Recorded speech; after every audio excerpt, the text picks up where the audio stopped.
For a while, Chinese brands occupied the more affordable end of the pricing spectrum. That no longer is the case. There's a shift going on.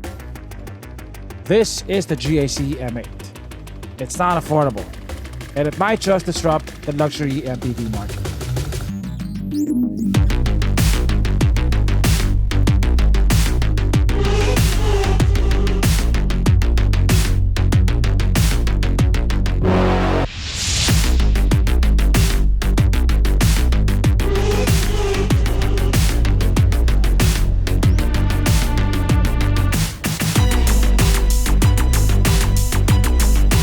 How does it compare to other luxury vans like the Alphard? And is it worth your money? Let's find out.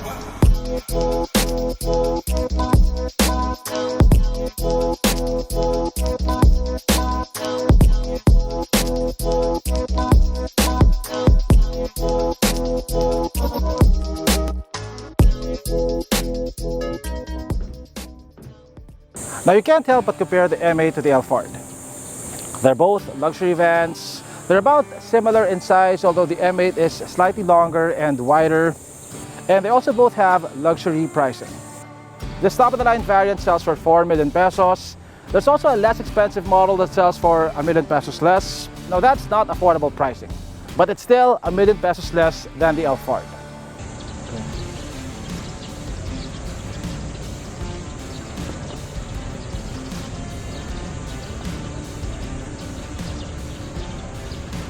Now the GAC M8 definitely beats the Alphard in one department. And that is the grille size department. That is definitely one of the biggest grills in the business. You can catch a lot of bugs with that. Now flanking the grille are these spectacular looking LED headlamps. They look nice when they're off, but check this out.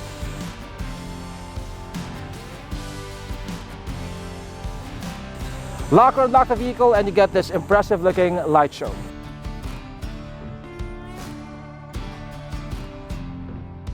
Down here you get this aggressive lip painted in silver with the word Master written on it. Now the ground clearance of the M8 is pretty low. I don't have the exact figure, but I can fit 2.5 fists underneath the front lip. Now the low ground clearance makes entering the car easier for seniors, but it does have its drawbacks. You might have to be a bit more cautious when approaching really steep inclines or when parking next to gutters. The 360 cam helps a lot, and in the 1 week that I had the car, I never scraped on a hump or a sharp incline. The M8 is powered by the same engine that powers the GS8. It's a 2-liter 4-cylinder turbocharged engine that puts out 247 horsepower and 400 Newton-meters of torque. Power is sent to the front wheels via an 8-speed automatic transmission. Unlike a lot of GAC's other models, the M8 does not come with a dual-clutch transmission. It comes with a regular 8-speed automatic, and power is sent exclusively to the front wheels. From the side, you can see that the M8 has similar proportions to the Alphard, but the M8 looks more angular. You get sharper straight lines that run from the front all the way to the back. The M8 is 5,212 millimeters long. That's a bit longer than the Alphard, but that slight difference in length makes a huge difference in terms of cargo space, which I'll show you later. Now the M8 comes with 18-inch chrome wheels wrapped in 225 50 series Michelin tires. You get disc brakes on all 4 corners. Also, this GAC center cap over here always stays upright whether you're moving or standing still. Now the M8 comes with power sliding doors on both sides of the car. I like how the front and rear door openers connect to each other. So to open the door, you can either press this button over here or you can pull on the handle.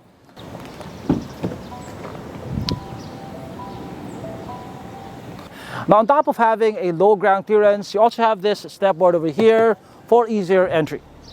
Here at the back you can see the square-shaped cross-section of the GAC M8. The best shape really for maximizing interior space. Like at the front you also get an LED light show here when you lock and unlock the doors. It comes with a power liftgate. Oh, it's over here.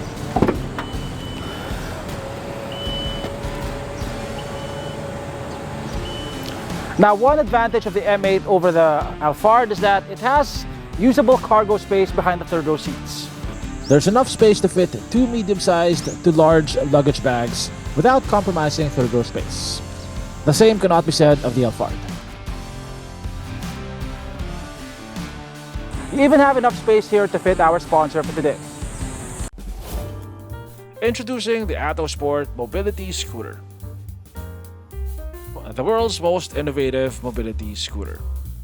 It folds into a small suitcase size and it has wheels so you can move it around like a trolley. It separates into two parts. It has leather seats and grips, an illuminated LCD dashboard, enhanced lighting for extra visibility.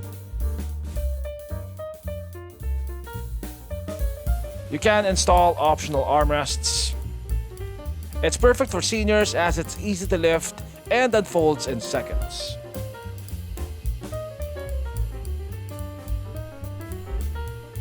It has a maximum speed of 10 kph, shock absorbing flat free tires, high ground clearance, advanced braking system. Be free to travel anywhere, land, sea or air.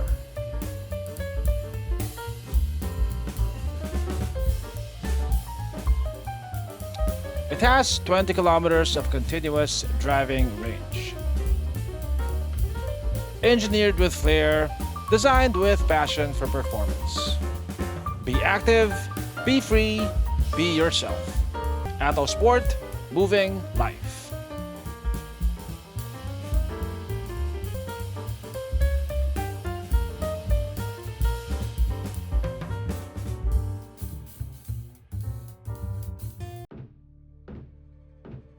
Okay, so we're now in the business class seating area of the GAC M8. Now we have two captain seats over here. All the adjustments of the seats are electric. Both seats also get a heating and cooling function. They also have a massaging function. And you have this spa button over here, which does this.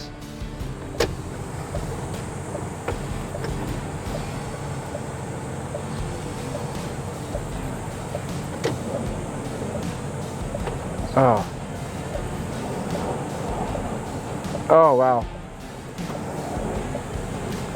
So it basically puts you in this position. It reclines the seat, it raises the leg rest, and it massages your back. By the way, if you want more leg room, you can adjust the seat in front of you by pressing these buttons over here.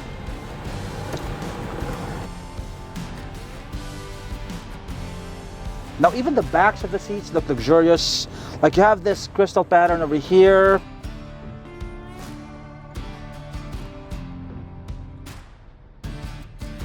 You have plenty of chrome accents here, and the plastics feel, not even sure if that's plastic. It sounds really solid. You have this retractable tray over here.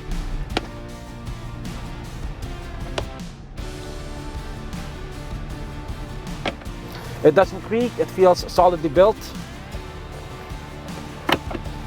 You have a sunroof over here. It's not a panoramic sunroof per se. You get two separate sunroofs, the same as the Alphard, but unlike the Alphard, you get this impressive light show at night. You have a separate climate zone. Down there you get one USB-A port, one USB-C port. You get plenty of storage over here. That's enough space for a small wine bottle. You have two cup holders over there which have a heating and cooling function. You also have retractable cup holders on each seat. You also have one USB-A port for each seat. You have reading lights up here, your air vents are up here. You also have this retractable sunshade. By the way, unlike most vans, you can roll down the window of the M8, as you can see. Now the seats are covered in very supple leather. So this particular unit has a white interior. You can also get it with a darker color scheme.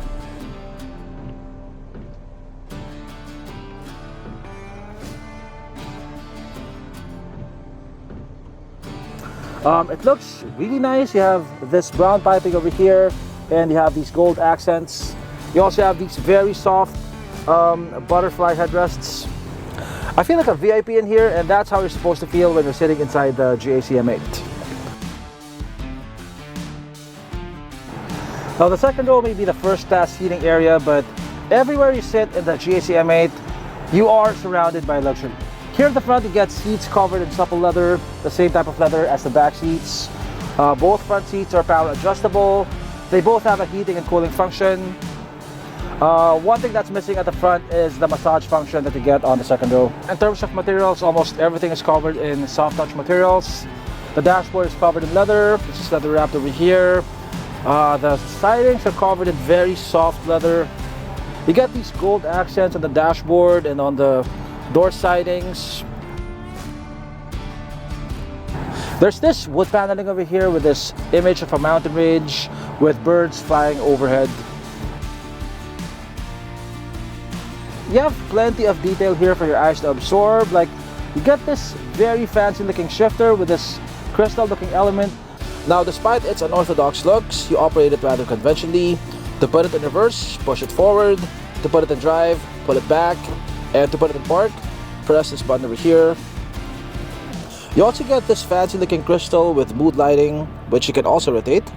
But rotating it actually does nothing. It's basically a fidget spinner for when you're bored in traffic. You get a huge 14.6-inch infotainment screen. You get Apple CarPlay, but you don't get Android Auto. Instead, you get Carbit, which is a phone mirroring app. You also get a 360 camera with active guidelines. As you can see, it's very smooth. It doesn't lag. And you can select among different views. Now, one minor complaint that I have here is that you don't have physical controls for your climate settings. All the controls are on the screen. So to adjust the temperature, you have to do this. The M8 also has different fragrances, like you have orchids, wheat, and spring. And you can choose among mild, medium, and strong settings. So that's something that the Alphard doesn't have. You get an electronic rear view mirror, which gives you a clear view of what's behind you without the noggins of your passengers getting in the way. But if you'd rather have a regular mirror, you can turn it off and it acts like a regular mirror. Yeah, so overall it's a very nice looking interior. If I had to nitpick, there might be an overabundance of piano black. Like this entire center console over here is covered in piano black plastic, which looks nice, but it can be a scratch magnet. So if you're gonna buy the car, put some sort of protection over this so it doesn't get scratched. Another minor complaint is that the stopper for the door is all the way over here. So if you open it like this, it automatically closes again.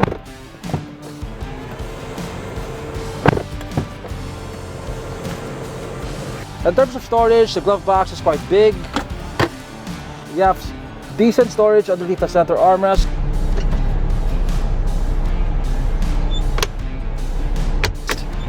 You have a wireless phone charger over here. You have two cup holders. And you have plenty of space here underneath the center console. Yeah, you also get a separate sunroof for the front passengers over here. Now, third row seating in the M8 is actually quite comfortable. I have 3 inches of knee room, and of course you can ask the person sitting in front of you to move the seat forward if you need more room. The headroom is also quite adequate. I have about 4 inches with the seat, slightly reclined. Yes, you can also recline the third row seats. Also, you have a foldable center armrest here. The flooring is also quite flat, so you can position your feet quite easily. Now, you don't have a lot of thigh support here, but for third row seating, I'm not going to complain about that. This is still one of the best third row seats in the market. Now, in terms of amenities, you have 2 cup holders here on each side, 2 over here, 2 over there. You have 1 USB-A port on each side, 1 over here and 1 over there. You have 1 aircon vent per side, you have 1 over here and 1 over there. Overall, you're not going to feel like a third-class passenger in the third row seats of the M8. The only thing though is that to get to the third row, you have to pass in between the second row seats, which can be a challenge for wider people like me.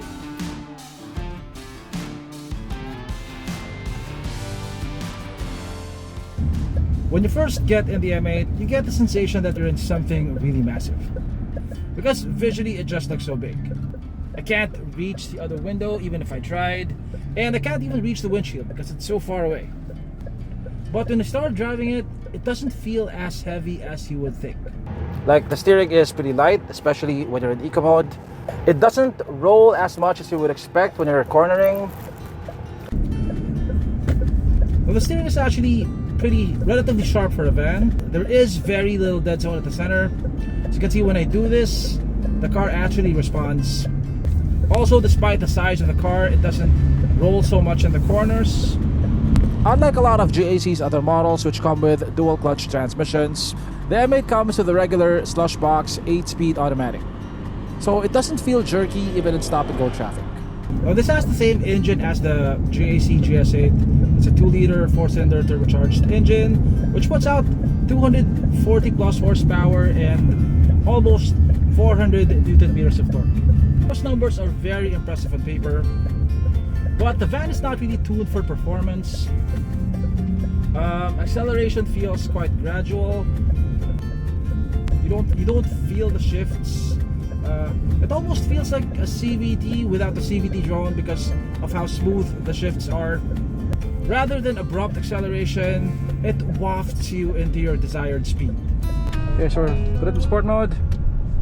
I'm gonna step on the gas right now. I'm gonna floor it.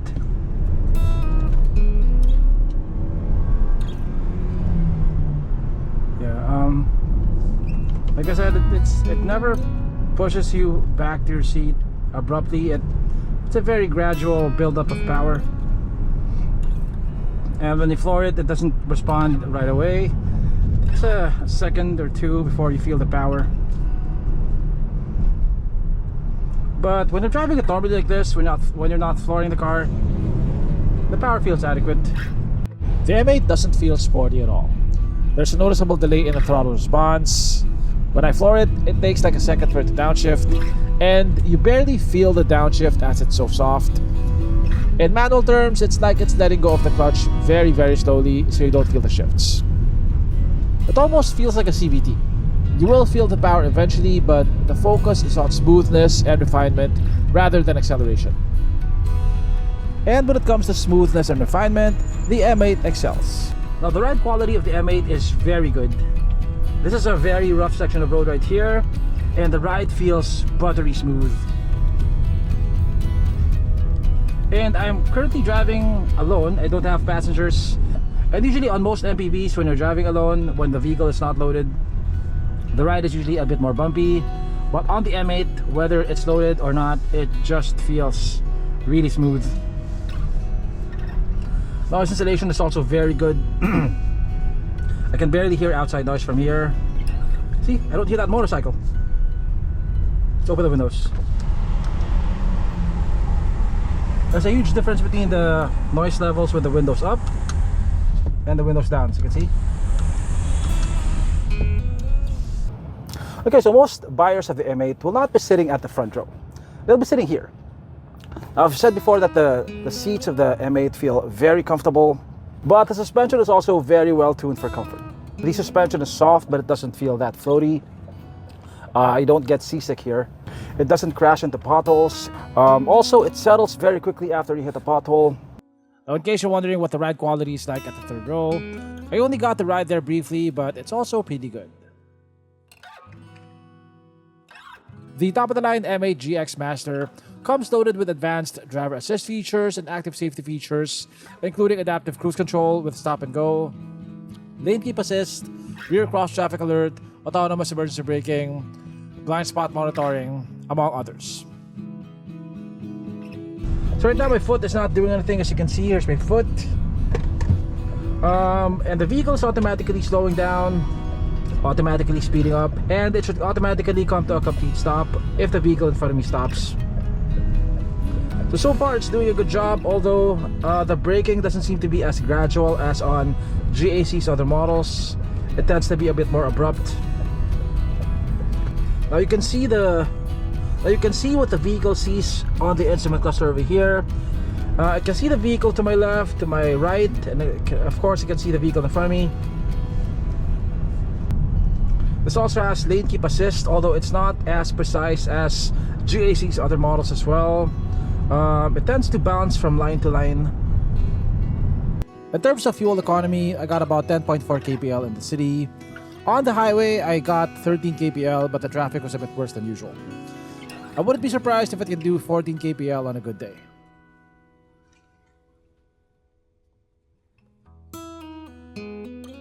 The M8 comes in two variants, and the price difference between the two variants is exactly ₱1,000,000 pesos.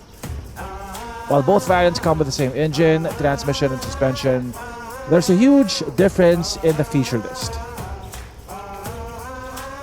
The base model lacks a power adjustable front passenger seat, second row tray tables, heated and cooled cup holders, second row sunshades, a third row armrest, multicolor ambient lighting, the fragrance system, the wireless charger, automatic parking assist, blind spot detection, lane keep assist, rear cross traffic alert. Both variants have a massage function for the second row. The GAC M8 is an impressive vehicle. But how does it compare to the registered gatekeeper in this segment, the Alphard? I say both vehicles have advantages. The M8 has actual usable cargo space, even with all the seats deployed. But that's a pretty major advantage. The M8 also has a massage function. The M8 has built-in fragrances. The Alphard also has little things that the M8 doesn't have, like power retractable shades for the second and third row seats. But the main advantage of the Alphard is that it's a hybrid. If you can afford an Alphard, you probably don't care so much about fuel economy, but you'll probably care about number coding exemption. The price difference is significant. 1,087,000 pesos separates the Alphard from the top spec M8. That's a million extra pesos that you can put into your business or into your investments. The main question here is whether you want a hybrid or not, and of course, whether you want a Toyota or not. If those things are worth 1 million pesos to you, then go for the Alphard. But if you'd rather save the money and get something with more amenities, more interior space, and more aggressive styling, then go for the M8.